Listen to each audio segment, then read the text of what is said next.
Hello friends, आपका मेरे channel पर स्वागत है। हम 10th क्लास का मैथ कर रहे थे, तो आज हम 2.2 का नेक्स्ट क्वेश्चन करते हैं सेकंड। इसके आपके 6 पार्ट हैं। ऊपर वाले फर्स्ट क्वेश्चन में हमने क्या किया था, हमें समीकरण दी गई थी, हमने उसके गुणनखंड करने सीखे थे। अब आपको क्या दिया गया है, आपको 2 पॉइंट्स दिए गए हैं जो उनका योग है, मतलब एक समीकरण बनेगी उसकी आपकी, उसके जो शून्यक है तो उनका योग दिया गया है आपको और उनका गुणनफल दिया गया है। तो वो 2 चीजें आपको दी गई हैं, उससे आपको क्या करना है, समीकरण बनानी है। ठीक है, बहुत आसान क्वेश्चन है। बस आपको कंपेयर करना है पहले अल्फा प्लस बीटा से और अल्फा बीटा से, और उसके बाद आपकी समीकरण तैयार हो जाएगी। ठीक है, तो हम शुरू करते हैं। उससे पहले अगर आपने वीडियो को लाइक नहीं किया है तो लाइक कर दीजिए और शेयर भी कर दीजिएगा। ठीक है, तो आपका क्वेश्चन है बस द्विघात बहुपद हमें ज्ञात करना है जिसके शून्यकों का योग और गुणनफल दी गई संख्याएं हैं, यानी कि 1/4 और -1। ये आपको दिया गया है 1/4 और -1, और इससे हमें क्या करना है, वो द्विघात समीकरण बनानी है। तो द्विघात समीकरण आपकी क्या होती है, पहले आपको ये पता होना चाहिए।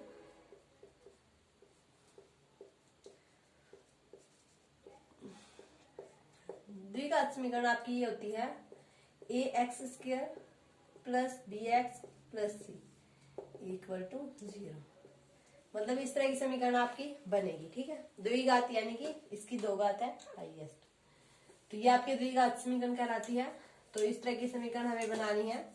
ये आपके क्या दिए गए हैं, देखिए इसमें तो हमें 3 चीज चाहिए, a की वैल्यू चाहिए, b की वैल्यू चाहिए और c की वैल्यू चाहिए, तब जाकर हमारी ये समीकरण बनेगी। यहाँ पर आपको 2 नंबर्स दिए गए हैं। इसने क्या किया है कि इनके शून्यकों के शून्य कौन से होते हैं, जो पॉइंट जो है वो इसमें एग्जिस्ट कर जाए इक्वेशन में, वो होते हैं तो इसके शून्यकों का योग।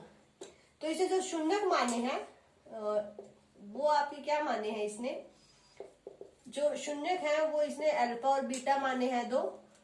तो इसने कहा कि जो शून्यकों का योग है वो इसके इक्वल है और जो शून्यकों की मल्टीप्लीकेशन है वो नेक्स्ट के इक्वल है। ठीक है, तो शून्यकों का योग यानी कि अल्फा प्लस बीटा किसके इक्वल है, आपका 1/4 के, और अल्फा बीटा जो है वो किसके इक्वल है, आपका -1 के। ठीक है, इतना क्लियर है, कोई दिक्कत नहीं है।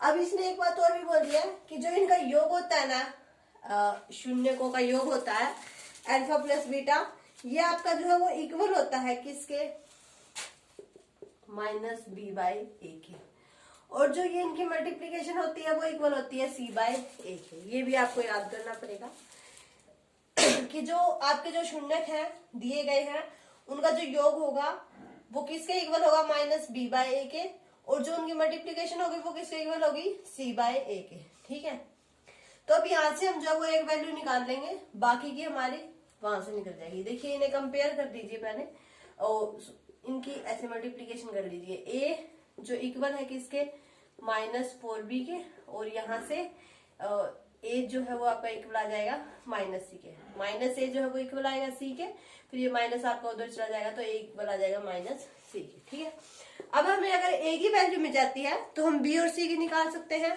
आसानी से, कोई दिक्कत नहीं है। तो a की वैल्यू आप यहीं से कंपेयर कर लीजिए, आप यहां से निकाल सकते हैं a की वैल्यू। यहाँ 4 है और यहाँ 1 है। ठीक है, तो यहां से हम क्या कर लेते हैं, a की वैल्यू हम 4 ले लेते हैं। ठीक है, यहीं से हमने a की वैल्यू कंपेयर कर ली, तो यहां से हम जो वो b की भी कर सकते हैं, -1 आ जाएगा। लेकिन अगर हमने एक ही निकाली है, a की मान ली हमने 4 आ गई। ठीक है, इस इक्वेशन से तो a की वैल्यू अगर आपकी 4 है तो b की वैल्यू आपकी यहां से निकल जाएगी कितनी, -1, फिर c की वैल्यू आपकी निकल जाएगी -a के इक्वल यानी कि 4।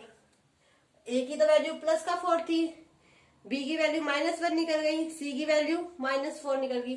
a की वैल्यू हमने यहाँ से निकाल ली, b की और c की यहाँ पर a की वैल्यू रख के निकाल दी, या फिर आप b और c की वहीं से भी निकाल सकते थे। -1 आएगी ना, तो b की वैल्यू -1 और a की वैल्यू 4 और c की वैल्यू -a के इक्वल आएगी, क्योंकि यहाँ पर मल्टीप्लीकेशन में a है ना, तो c = -a। ठीक है, तो सी की वैल्यू माइनस ए के इक्वल आएगी। तो ए की वैल्यू हमारी 4 मिल गई यहाँ से, तो यहाँ से सी की वैल्यू आपको -4। ठीक है, ए बी सी तीनों की वैल्यू आपको मिल गई। यहाँ लिख लीजिए, ए की वैल्यू क्या है आपकी 4, बी की वैल्यू है आपकी -1 और सी की वैल्यू है -4। इस इक्वेशन में पुट कर दीजिए। ए की वैल्यू कितनी है 4x², बी की वैल्यू -1 है तो -x और -4 = 0। ये इक्वेशन आपकी बन गई। बस आपको इक्वेशन ये बना के दिखा रही थी कि जो द्विघात समीकरण है उसकी इक्वेशन बनाकर दिखाइए, तो इस तरह से आपकी इक्वेशन बन जाएगी। ठीक है, ठीक है, सारे क्वेश्चन ऐसे ही करने हैं। ये नेक्स्ट क्वेश्चन करते हैं। इसके जो आपके पॉइंट्स दिए गए वो √2 और 1/3 है। ठीक है, तो वही शून्यकों का योग √2 किसके इक्वल है -b/a, गुणनफल किसके इक्वल है 1/3 किसके इक्वल है c/a। क्लियर है, ए की वैल्यू कंपेयर कीजिए, जहां से आपको ए की वैल्यू मिले वहीं से ले लेनी है। ठीक है, यहाँ से ए की वैल्यू हमें 1 मिलेगी, हम यहाँ से लेते हैं। ए की वैल्यू आपकी कितनी हो गई 3। इससे इक्वेशन जब बना रहे हैं हम तो a = किसके आएगा 3c के, और यहाँ से √2a इक्वल आएगा -b के, यानी कि b की वैल्यू -√2a। तो a की वैल्यू 3 है, तो आपकी जो c की वैल्यू है वो कितनी हो जाएगी a/3। a की वैल्यू आपकी कितनी है 3/3, यानी कि c की वैल्यू आपकी कितनी हो गई 1। b की निकालिए -√2, a की वैल्यू कितनी है 3 है ना, तो b की वैल्यू आ गई आपकी -3√2। a b की वैल्यू निकल गई। वही आपको द्विघात इक्वेशन याद ही होगी, ax² + bx + c = 0। पुट कर दीजिए। a की वैल्यू कितनी है 3x² -3√2x, c कितना है 1 + 1 = 0। ये आपकी इक्वेशन बन गई। हर क्वेश्चन में ऐसे करना है, अल्फा प्लस बीटा मानना है, ए की वैल्यू नीचे से कंपेयर करनी है, ए की वैल्यू निकलते ही सारी निकल जाएगी। जैसे देखिए अगले में 0 और √5 दिया गया है ना, तो आपका अल्फा प्लस बीटा 0 के इक्वल है, यानी कि -b/a। ठीक है, और अल्फा बीटा आपका √5 के इक्वल है, यानी कि c/a। तो यहाँ भी 1 है, यहाँ भी 1 है, ए की वैल्यू कोई भी ले ले, ए की वैल्यू आपकी क्या आएगी 1 ही आएगी। ठीक है, यहाँ से √5a = c, ए की वैल्यू 1 है तो c की वैल्यू आपकी √5 आ जाएगी। वहां से जो -b है वो = 0 हो जाएगा ना, तो b की वैल्यू तो आपकी 0 ही आनी है, चाहे आप कुछ भी कर ले। तो फिर a की वैल्यू रखिए, वही इसी इक्वेशन में रखनी है, तो x² ये आपका 0 ही बन जाएगा, और c की वैल्यू आपको रखनी है √5, तो +√5 = 0। तो ये आपकी इक्वेशन बन गई। तो हर क्वेश्चन की इक्वेशन आपको इसी तरह से बनानी है। ठीक है, तो देखिए नेक्स्ट क्वेश्चन 1 दिए गए हैं आपको, तो वही अल्फा प्लस बीटा 1 इक्वल है -b/a, और अल्फा बीटा इक्वल है 1 के, ये किसके इक्वल है c/a के। a की वैल्यू कंपेयर कर सकते हैं आप, कितनी आ जाएगी 1। अगर a की 1 है तो c की भी 1 और b की -1, क्योंकि b आपका माइनस का है, इस बात का आपको ध्यान रखना है। ठीक है, तो सात सबकी वैल्यू निकल गई, समीकरण में पुट कर दीजिए। ax² + bx + c = 0, x² -x + 1 = 0।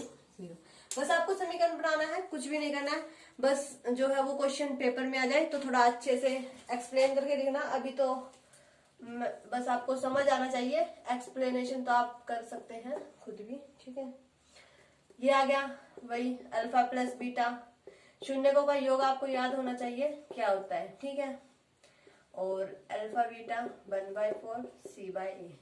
ए की वैल्यू कंपेयर कीजिए, दोनों में 4 है तो 4 ले ली। यहाँ से इक्वेशन बनाइए, a = हो जाएगा a/4 = -b हो जाएगा, और a/4 = c। तो यहाँ से आपकी b की वैल्यू आ जाएगी -1 और c की वैल्यू 1 आ जाएगी। समीकरण में पुट कर दीजिए, ax² + bx + c = 0। 4 है ना, 4x² - x + 1 = 0। समीकरण बन गई। हर क्वेश्चन की समीकरण ऐसे ही बनानी है। नेक्स्ट दिया गया है 4 और 1। Alpha plus beta 4 - b/a, alpha beta 1 C by A की वैल्यू आपको मिल गई 1। अगर ए की 1 है तो सी की भी 1। अगर ए की 1 है तो बी की आपकी आ जाएगी -4। इस इक्वेशन में पुट करके देख लेना, यही आएगी। ठीक है, ax² plus B X plus C is equal to 0, x² plus 4x plus 1 is equal to 0। समीकरण आपका बन के तैयार है। बस सेकंड नेक्स्ट क्वेश्चन में आपका कुछ भी नहीं है, यही है, समीकरण बनाना है। 2 पॉइंट्स आपको दिए गए हैं, उनके शून्यकों का योग और गुणनफल, उससे आपको इक्वेशन तैयार करनी है। इस तरह से आप सबकी इक्वेशन तैयार कर देंगे। बहुत आसान क्वेश्चन थे, इसी के साथ आपकी 2.2 भी कंप्लीट हो गई। और अगर कोई दिक्कत आती है तो कमेंट कीजिए, और वीडियो अच्छी लगे तो इसे लाइक करना, शेयर करना, और अगर आप मेरे चैनल पर नए हैं तो सब्सक्राइब जरूर कर लें, ताकि आपको मेरे आने वाले वीडियो के नोटिफिकेशंस मिलते रहें।